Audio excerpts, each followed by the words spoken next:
Hello, everyone, and welcome to At Barrons. I'm Andy Serwer, and welcome to our guest, Steve Schwarzman, CEO of Blackstone. Steve, great to see you. Thanks for joining us. Thanks, Andy. So why don't we start off by me asking you to assess the U.S. and global economies right now. Are things starting to pick back up? I understand maybe deal flow is starting to perk up a little bit for you guys. Yeah, well, deal flow is picking up. We did 6 deals in 6 weeks after a pretty moribund period for earlier in the year. But just speaking about the economy's held up quite well in the United States. The reason is the consumer is doing very well, surprisingly. They had a lot of savings from the COVID period. They've spent that down, but they've gotten used to buying things. So now they're borrowing money in addition. And then there was a special stimulus program, this one not passed by the government, but it was the increase in the stock market. What I've found over my career is that people don't spend a set percentage of their net income. They do spend a set percentage of their net worth. So when the stock market goes up to the extent that people have an exposure, they'll spend more money. And that's another shot in the arm. What we are seeing, because of the higher Fed interest rates, is the rate of growth in our companies, which are pretty widely held. We own 250 companies with 750,000 employees, so it's a pretty big sample. Each quarter growth is slowing 1% to 2% roughly. That doesn't mean we're negative. It just means the rate of growth just keeps going down, which is exactly what you would expect with the Federal Reserve taking a very aggressive posture. The other thing that's really worth noting, because it's not typically what the financial press writes or reports, is that inflation is pretty much at that 2% level already. And the reason we know that is starting in July, our portfolio companies were telling us that their input costs, the stuff they buy, was sort of zero. And the inflation that was left in the economy was labor, which was going up around 4%. Now, the government just recently reported, I think it was 3.4%. Right. But to do that, they also published that shelter, which is 30% of the index, was up 6.2%. Now, at Blackstone, we're the largest owner of shelter in the United States. Right. Apartment buildings, rents. So let's assume we know something about what's actually happening. Right. And that increase in rents today is somewhere between 0 and 1%. So the numbers that the Fed is using are overstated by at least 5.2%. So if you multiply that by 0.3, which is the 30% component, the numbers are off somewhere around 1.5 to 1.7%.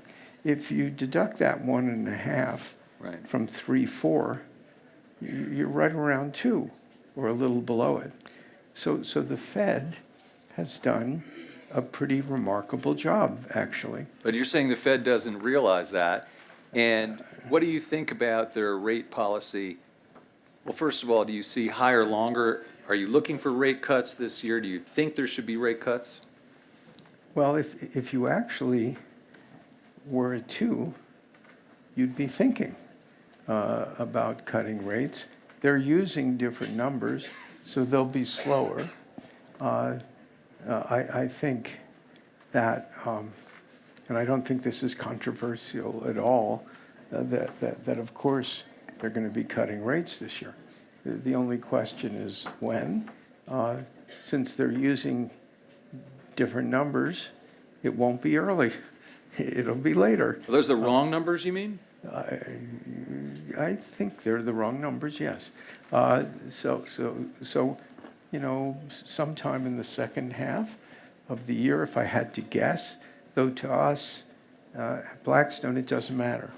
Right. All that matters is the direction. And the direction is going to be pretty clear. We've been saying this since August. During that time period, there are people on television all the time saying higher for longer, 7% rates for the 10-year. We looked at this and wondered what they were thinking. So I think because we're not outliers, and we just report what we see. It's real data. It's not an economist informing you how they think the world will work. So I think kudos, frankly, for the Fed. They actually have done a really pretty remarkable job. They just can't overstay. They're welcome, because if you keep going down, revenue-wise in terms of growth, eventually you'll have an unfortunate outcome. They are too smart to do that. What about commercial real estate? You mentioned real estate being a big part of your portfolio. Some people say there's a $3 trillion ticking time bomb of real estate that needs to be refinanced over the next couple of years. Is that going to be a problem? Well, real estate, commercial real estate isn't one thing, all right? There's sort of cars that go from like really slow old Volkswagens like I had in the 1960s to Ferraris. They operate differently. And in commercial real estate, you have in the star category doing very well warehouses, which are used for a variety of purposes, but have gotten a lot of impetus from home shopping. And that's a global concept. So 40% of what we own are warehouses. And there's other kinds of real estate that's held up very well, like student housing and some other areas. On the other side, there are office buildings, and office buildings that are older than 10 years have vacancies on average of 20%. In addition, the parts of the building that are rented, 20% of them don't have people in them. So you basically have somewhere between 35 to 40% of a building, on average, that's empty. There is no economic model that really has that building being worth anything for the entrepreneur who owns it or the institution who owns it, unless it's completely unleveraged. And so you should expect problems in that area, but because leases in America, for the most part, were 10 years,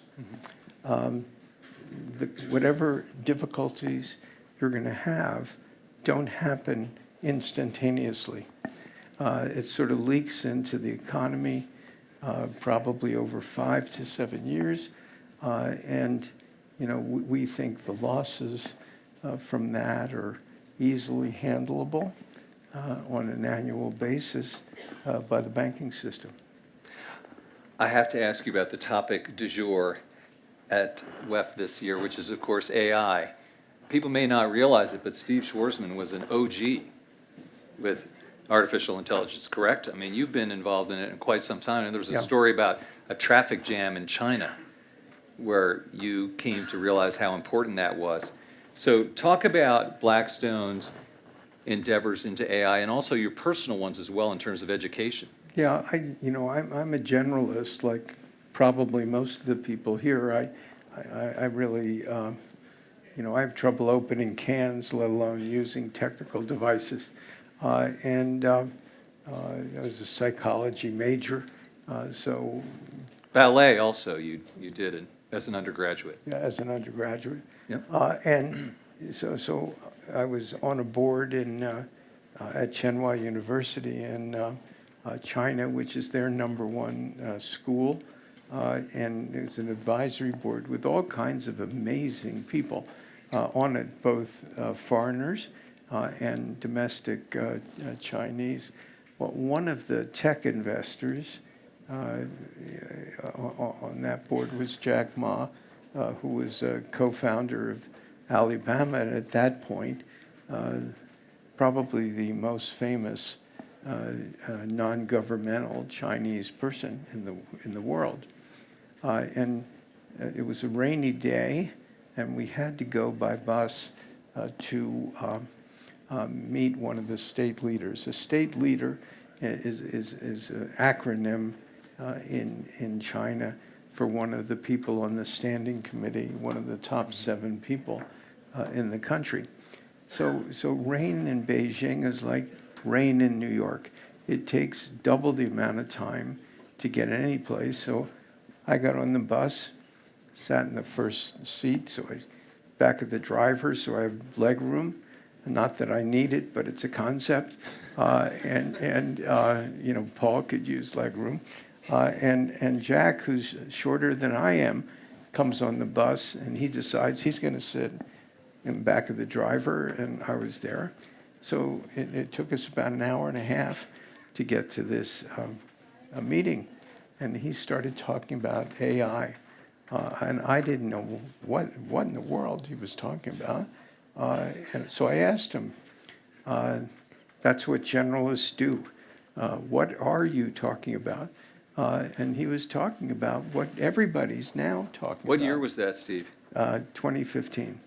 Wow. So he was saying that AI was going to transform the world. It was going to result in, among other things, tripling the rate of drug development in the healthcare area. It was going to impact, sort of clinical stuff. It was going to change the way education works. And that if you just have a smartphone, anywhere in the world, you'll be able to have your education uniquely programmed in effect for you. And I'm on this bus thinking about the whole Southern Hemisphere and the ability to reach everyone who has a smart device and them being educated. To top standards. And then there are other things that he was talking about. So, like any regular person listening to this, you sort of went, well, this is astonishing, if true. He said that Elon Musk thought this was a really bad idea. It's a dangerous technology, sort of very negative. Ginny Rometty, who was the chairperson at IBM, thought it was great. Bill Gates was somewhere in the middle. And I'm thinking, I know all these people.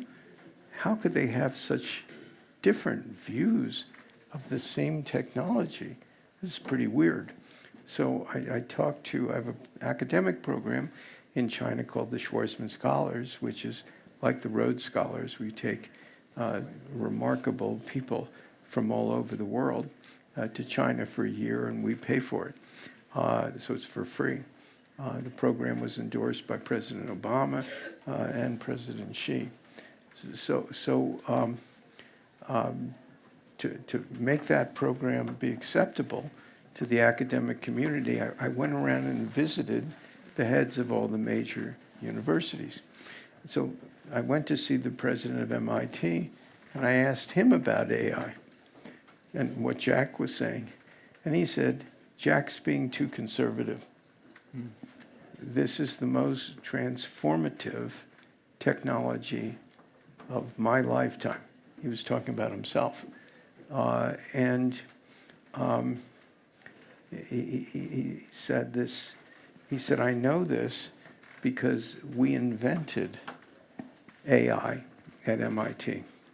And everybody you're talking to who knows something about MIT, something about AI, either went to MIT or was taught by somebody who went to MIT. And then he had his version of what was going on. So I was, through a series of accidents, just so fortunate. So at Blackstone, I said, geez, this is really going to be a happening thing. So we hired our first data scientist in 2015, and we've built a whole department. I was just over seeing our top person who's wandering around Davos as part of a young leaders program. That tells you something about the technology. We're using AI in different parts of the firm. We've mobilized our portfolio companies. I did a Zoom to our top size portfolio companies, and I told them that us being leaders and they being leaders in AI is not an elective course. This is core curriculum. You must do this, and you must do this because it involves the survival of your enterprise. Because if your head-to-head competitors have the advantages of this technology, and you're making pretend that you're an ostrich, and you could put your head in the sand, and do nothing, you're going to end up losing market share. Right. Your costs are going to be much higher than other companies, and they will take those profits to compete with you and cause you real harm. So we've mobilized the business, and it's going to be a very interesting journey. I want to switch and ask about your company stock, which has done very well over the past 5 years. It's up about 300%. That's triple the market, and you're much better than Carlyle. KKR's sort of caught up recently. Why should investors buy Blackstone stock now, Steve? Because we're friendly and lovable? Could that be the reason? I don't know about that one. We started 38 years ago with $400,000. We now have a market cap around 150 billion. Mm-hmm. We had no assets, and then now we have $1 trillion. So this stuff doesn't happen by accident. It's a series of innovations. It's observing the environment and seeing what we can do that other people aren't doing. Finance is a wonderful business, except for one reason. There's no patent protection in finance. So whatever somebody's doing, you can copy. So that means margins should be under pressure over time. So I was involved doing one of the first interest rate swaps. It's a particular type of financing transaction. We got paid 1%. And I thought, I sort of died and went to heaven. 1%, and there's hundreds of billions of dollars that was going to be done. So I learned an interesting lesson. They now do interest rate swaps for 1 or 2 basis points, and you can hardly make any money on it. So we learned that we have to continually come up with new products that customers love. And now we have 70 of them, 70 different products. each one, needs to be thought through, and we have to make sure the customers can't lose any money with it. I mean, that's the objective. Like a doctor, do no harm, a good doctor. And so that process is not stopping because the stock goes up a certain amount or we get to a certain size. The drive that we have to continue that is just like the first day, except it's easier. Because when you have an organization of terrific people, then you don't, at the beginning, I did all this stuff. Well, I'm just a person. There's only so much one person can do. And now we have like an amazing group of people, and so we can innovate at a more accelerated rate, and we produce so much data now. We have so many observations that in a way, you can see these things coming. Other people can't because they're not so big. If you were just sitting in a room alone thinking great thoughts, you wouldn't be able to do this. And you're lovable. So that's a pretty Well, powerful combination, right? My dog thinks I'm lovable. All right, fair enough. Switching gears, I want to ask you about the upcoming United States presidential election. Have you decided who you're going to support? I think it's early. I think we just had one election, didn't we? The rest has all been primary. decided by the polls, and nobody's ever going to vote again. And the results from the Iowa were very much along the lines that the pollsters predicted, almost exactly. So it was a victory for the pollsters. And you know what they're thinking about each of these races now. So I think American elections have always been somewhat volatile in my observation. So I think we have to watch this play out for the moment. All right, undecided. And final question, and this is a very serious one, Steve, and it's about, I have to go there, your holiday video. It's a little far removed. I don't know how many people in the room saw that, but it was over the top. And it sort of referred to Taylor Swift. And so I'm wondering, were you the executive producer? Did you get points? What about, did you have to sign off from Taylor Swift? 8 million people have seen this, if you guys haven't seen it yet. Well, actually, I take no credit other than wearing a fringed outfit. That was funky. And it was my partner, John Gray, who was president of the firm, who's the executive producer, the actual producer, the lyricist. He loves doing this stuff. And so we had a good time. We had, I think it was around 120 people from the firm taking part in this. And, it took each of us, people had different parts, around 2 hours. And it was really fun. And, not being in the media business personally, when you put stuff out, you have no idea whether it'll be a hit or a dud. And this one just lit the place up. And the idea that 8 million people saw the Blackstone holiday video, which was basically made for internal consumption, is amazing. It's quite funny. And we get to sing songs. So I was out there, singing a song, wondering, what am I doing? And why am I doing it? Except, sometimes you just go along with funny stuff. So it worked out well.